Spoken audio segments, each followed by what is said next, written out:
덴마크 국영방송에서 전례 없는 사건이 일어났습니다. 경기장 위에서 생사의 갈림길마저 극복했던 강철 멘탈의 사나이, 천재 플레이메이커 크리스티안 에릭센이 눈물을 터뜨렸습니다. 그 눈물은 슬픔 때문이 아니라 지구 반대편 리그에 있는 옛 동료의 데뷔전 영상을 다시 보다가 나온 것이었습니다. 스튜디오 전체가 경악했습니다.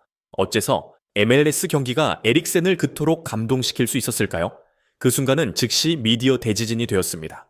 사람들은 천재의 눈물 뒤에는 언제나 상상보다 더 깊고 위대한 이야기가 있다는 것을 알기 때문입니다. 손흥민이 LAFC에서 폭발적인 데뷔전을 치른 지 3일 후 크리스티안 에릭센은 한 유력 스포츠 토크쇼 출연 제의를 수락했습니다. 진행자는 아주 평범한 질문을 던졌습니다. 옛 친구인 손흥민이 미국에서 빛나는 것을 보니 기분이 어떤가요? 모두가 그를 위해 매우 기쁩니다. 그는 훌륭한 선수입니다. 와 같은 표준적인 답변을 예상했습니다. 하지만 그들은 틀렸습니다. 그 후에 이어진 눈물의 깊이를 이해하려면 손흥민의 토트넘에서의 마지막 나날들로 돌아가야만 합니다. 그 누구보다도 수년간 손흥민에게 총알을 공급하던 사람으로서 에릭센은 그 동료의 희생을 잘 알고 있었습니다. 분석가들은 마지막 2시즌 동안 손흥민이 더 이상 순수한 공격수가 아니었다고 지적했습니다. 그는 너무나 많은 수비적 책임을 짊어져둬야 했고 깊숙이 내려와야 했으며 시스템의 약점을 메우기 위해 북처럼 움직여야 했습니다. 디 애슬레틱지는 일찍이 이렇게 논평했습니다. 토트넘은 페라리를 픽업 트럭 일에 사용하고 있다. 손흥민은 착취당했고 그의 입가의 미소도 점차 줄어드는 듯 했습니다. 오직 에릭센만이 손흥민이 충성심의 대가로 치러야 했던 값을 명확히 알고 있었고 그것이야말로 곧 터져나올 감정 폭발의 배경이었습니다. 대형 스크린에 손흥민의 질주 장면이 다시 비춰졌을 때 에릭센은 감정을 주체하지 못했습니다. 그는 눈물을 흘렸습니다. 한 방울이 아니라 진정한 감동의 눈물 줄기였습니다. 스튜디오 전체가 침묵했습니다. 노련한 진행자마저 순간 당황해야만 했습니다. 이것은 연기가 아니었습니다. 이것은 평범한 토크쇼의 모든 규칙을 깨뜨리는 원초적인 반응, 마음 깊은 곳에서 우러나온 고백이었습니다. 에릭센이 눈물을 흘리는 순간은 즉시 통신사들에 의해 기록되었고 그것은 손흥민의 골보다 더 큰 파장을 일으켰습니다. 전 세계는 알고 싶어 했습니다. 대체 무슨 일이 있었던 것인가? 평정심을 되찾은 후 에릭센은 설명을 내놓았고 그것이야말로 그가 마음속에 간직해온 비밀이었습니다. 내가 기다려온 순간, 그가 말했고 그의 설명은 손흥민의 MLS 이적의 의미를 완전히 재정의했습니다. 에릭센은 깊이 있게 분석했습니다. 소니가 미국으로 가기로 결정했을 때 많은 사람들이 커리어의 마무리, 그가 한 단계 물러서는 선택을 했다고 말했습니다. 하지만 저는 아니었습니다. 저는 완전히 다른 것을 기다리고 있었습니다. 저는 그가 골을 넣거나 어시스트를 하는 것을 기다린 게 아닙니다. 저는 LAFC의 감독이 그를 자유롭게 뛰도록 놔두는 순간을 기다렸습니다. 저는 동료들이 그저 소니에게 공을 주기만 하면 그가 가장 잘하는 것을 해낼 것이라는 사실을 깨닫는 순간을 기다렸습니다. 그의 목소리는 더 단호해졌습니다.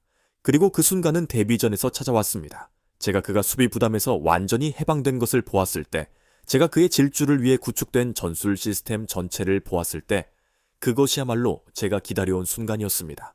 그때 저는 제가 알던 최고의 손흥민 버전이 진정으로 돌아왔다는 것을 알았습니다. 이 말은 단순히 칭찬이 아니었습니다. 그것은 단호한 확언이었습니다. 손흥민은 미국에 은퇴하러 온 것이 아니라 적합한 환경 속에서 자기 자신의 가장 강력한 버전을 되찾기 위해 해방되기 위해 온 것이라고.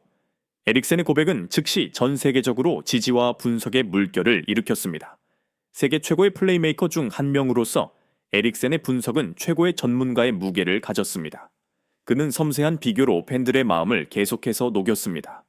토트넘에서의 마지막 몇 년 동안 에릭센은 묘사했습니다. 때때로 저는 소니가 책임감 때문에 뛰는 것을 보았습니다.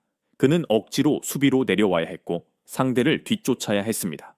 그 발걸음은 노력으로 가득했지만 부담감과 피로로도 가득했습니다. 그리고 AFC에서 본 것에 대해 이야기할 때 그의 눈시울은 글썽였습니다.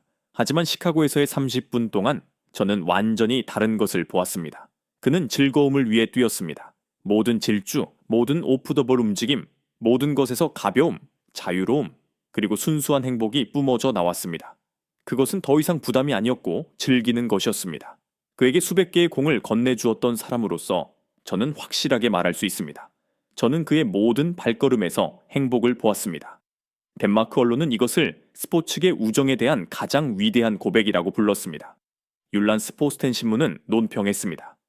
크리스티안 에릭센은 우리에게 전문성보다 더 귀한 관점, 바로 우정과 공감의 관점을 보여주었다. 한때 손흥민을 비판했던 영국 언론조차도 관점을 바꿔야만 했습니다. 인디펜던트지는 이렇게 썼습니다. 에릭센의 말은 프리미어리그 전체를 성찰하게 만든다. 아마도 우리는 전술에 너무 집중한 나머지 선수들도 인간이라는 사실을 잊었을 것이다. 우리는 우리의 가장 빛나는 별 중 한 명에게 행복을 가져다 주는데 실패했다. 이 이야기는 축구의 틀을 넘어섰습니다. 그것은 경쟁으로 가득 찬 세상 속 진정한 우정의 상징이 되었습니다. 소셜미디어에서 토트넘 팬들은 감동적인 글과 함께 영상을 공유했습니다. 이것이 우리가 손 에릭센 듀오를 사랑하는 이유다. 영원한 우정. 한편 LAFC 팬들은 자랑스러워했습니다. 우리는 단지 스타 한 명을 얻은 것이 아니다. 우리는 하나의 전설을 치유했다.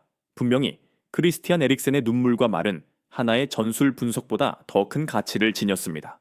그것들은 세 가지 중요한 임무를 완수했습니다. 첫째, 그것들은 손흥민이 전술적으로 해방되었다는 것을 최고의 전문가로부터 입증하는 역할을 했습니다. 둘째, 그것들은 손흥민의 미국행 결정이 그가 전성기가 지났다는 모든 의심을 산산조각내며 축구의 즐거움을 되찾기 위한 여정이었음을 강력하게 확증했습니다. 그리고 마지막으로 무엇보다 중요하게는 그것들은 전 세계 지극히 인간적인 이야기, 최고 수준의 스포츠라는 가장 혹독한 환경 속에서도 우정과 공감이 항상 존재한다는 증거를 들려주었습니다. 그날 밤 방송에서 크리스티안 에릭센은 단순히 한 경기에 대해 논평한 것이 아니었습니다. 그는 전 세계 해방에 대한 위대한 이야기를 들려주었고 그의 눈물로 축구에서의 우정의 진정한 의미를 재정의했습니다. 구독 버튼을 눌러서 우리 유튜브에서 헤어지지 말아요.